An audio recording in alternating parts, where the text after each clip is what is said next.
Thank you for making World News Tonight with David Muir, America's most watched newscast. What will the year 2024 bring? 2024? 2024. Good question. Counting down to the year 2024, right before New Year's, rocking it. What do you say we get this party started? Sunday night on ABC. Well, the Christmas tree still going on in Aiken, looking pretty downtown Aiken, next to the alley. How does the forecast look, though, for New Year's? A full look at that 5 for 6 forecast is straight ahead.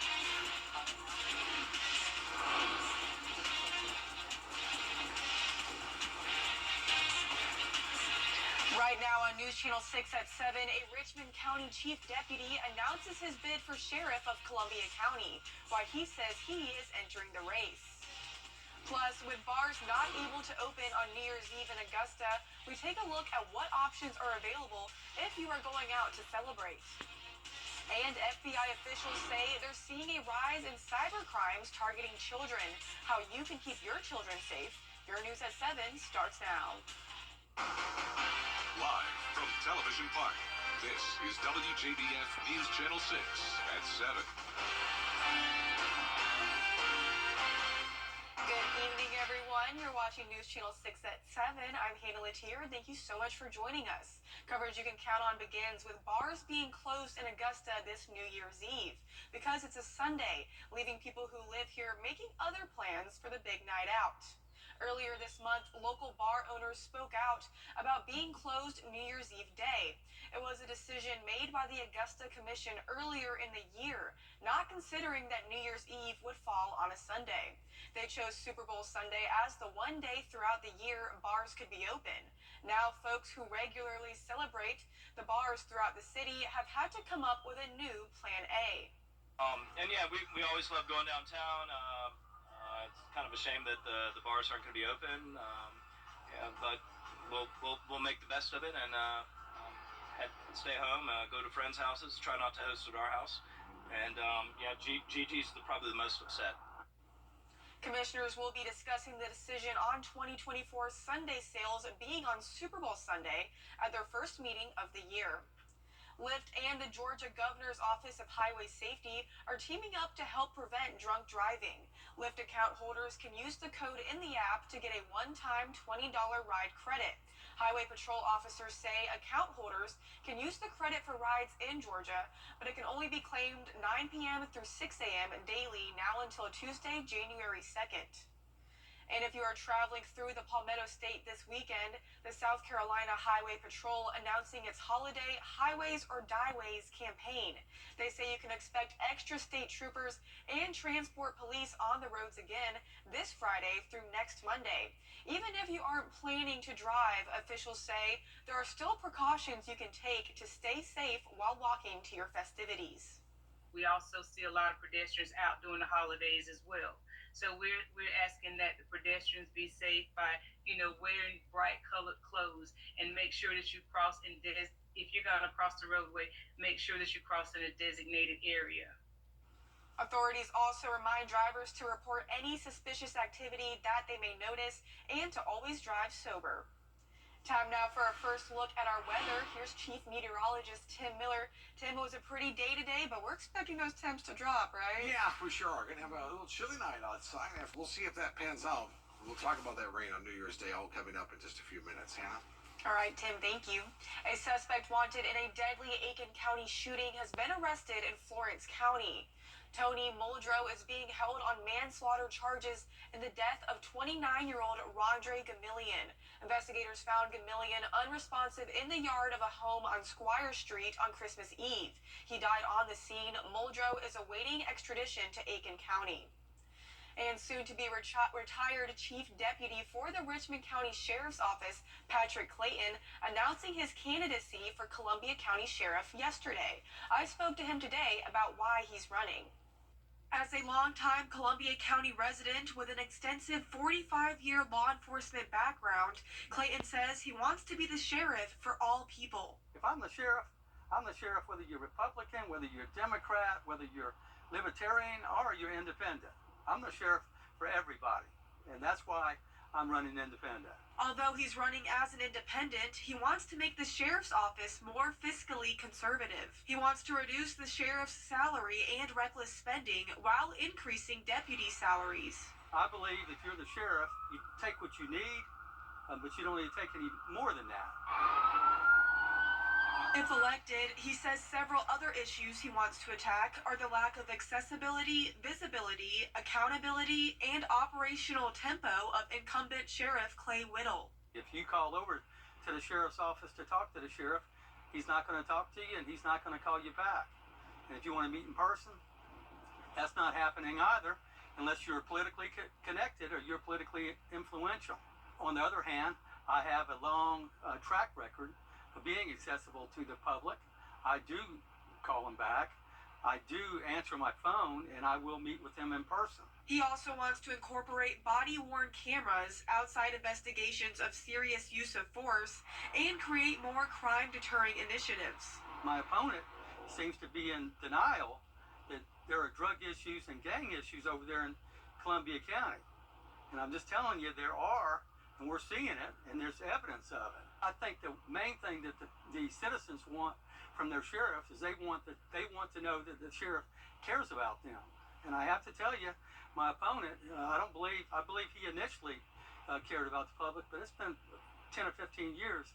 He doesn't care about the citizens. And I think that's a big issue. In Columbia, Clayton says he plans on filing his declaration of intent as an independent in January. The Columbia County Board of Elections says Sheriff Whittle doesn't have to file one because he's the incumbent candidate. Qualifying for the seat will begin in March and the election will be in November. We'll have Clayton's full candidacy announcement at WJBF.com. Georgia Governor Brian Kemp is appointing State Representative Barry Fleming to the Columbia County Judicial Circuit.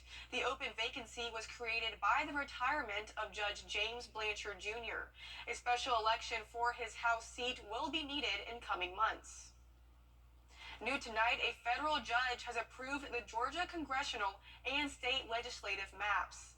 These were approved only weeks ago by Governor Brian Kemp and the Georgia General Assembly. In October, the judge first ordered state lawmakers to make new maps that better reflected Georgia's growing African American population. Last month, lawmakers returned to the Capitol for a special session where they voted on the new maps. However, civil rights groups sued, arguing the maps continued to dilute minority voting power of other groups. Investigators with the FBI's field office in Atlanta say they're seeing an uptick in cybercrimes targeting teenage boys. Atlanta Bureau Chief Archith Seshadri reports. It can start with an innocent text or a friendly message on social media, but the FBI says be aware of sextortion crimes.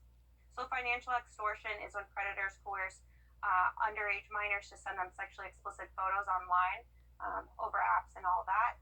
Our biggest target and victims right now we're seeing are the ages of 14 to 17-year-old males, so teenage boys in high school.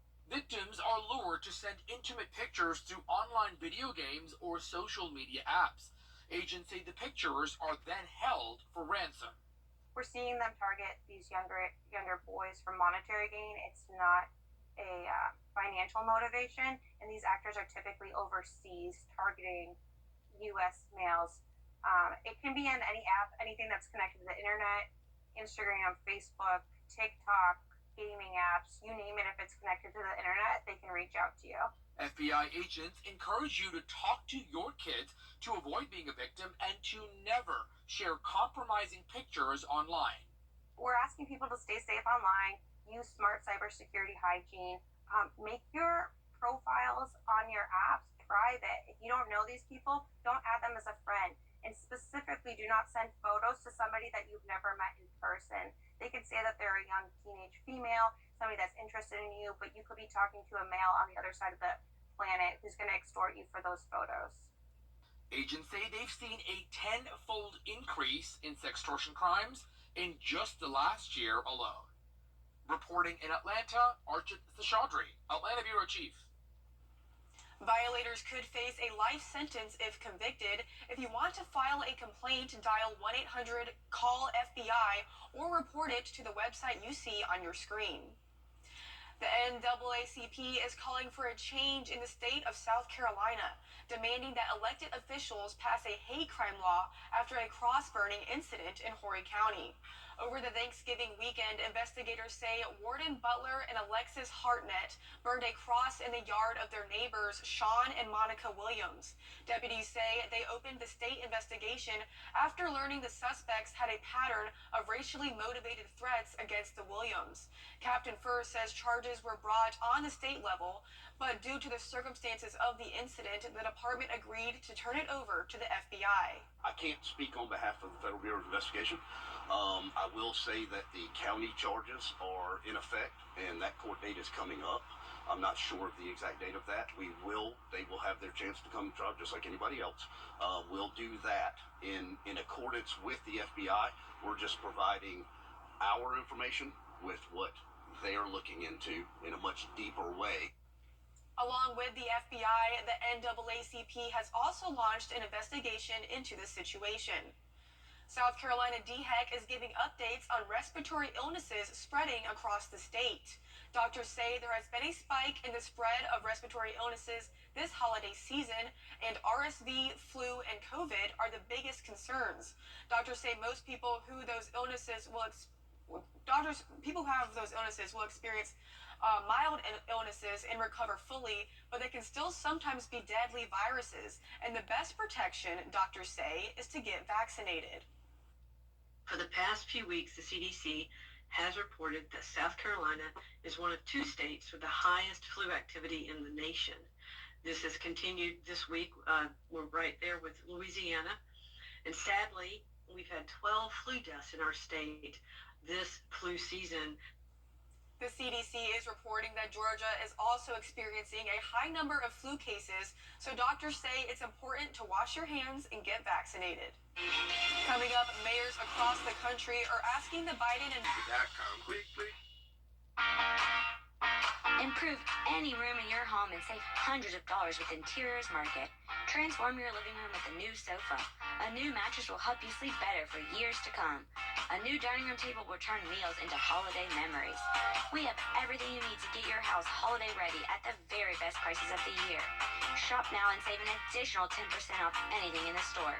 Don't wait. Shop Interiors Market today, right across the street from Weinberger's.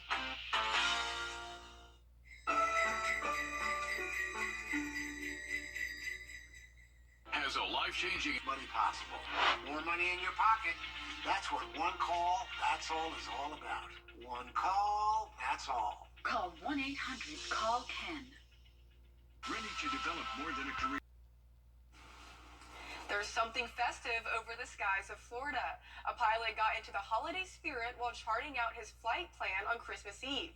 The small plane took off from Punta Gorda Airport and landed almost 2 hours later. Its flight plan resembled a Christmas tree, complete with a star on top, providing some holiday cheer for the air traffic control. Whew, that must have been a lot of gas, Tim. A lot of gas to do that. A complete Christmas tree? Crazy. Jumping jack flash hits of gas. Let's get to our forecast. By the way, that rhymed. Temperatures in the 50s will fall into the 30s and 20s, but abundant sunshine over the next couple of days. Our next rain chance comes New Year's Day. Well, that is all that we have for you tonight. We will see you again on MeTV at 10. We're always with you at WJBF.com, and Entertainment Tonight is next. Thank you for watching.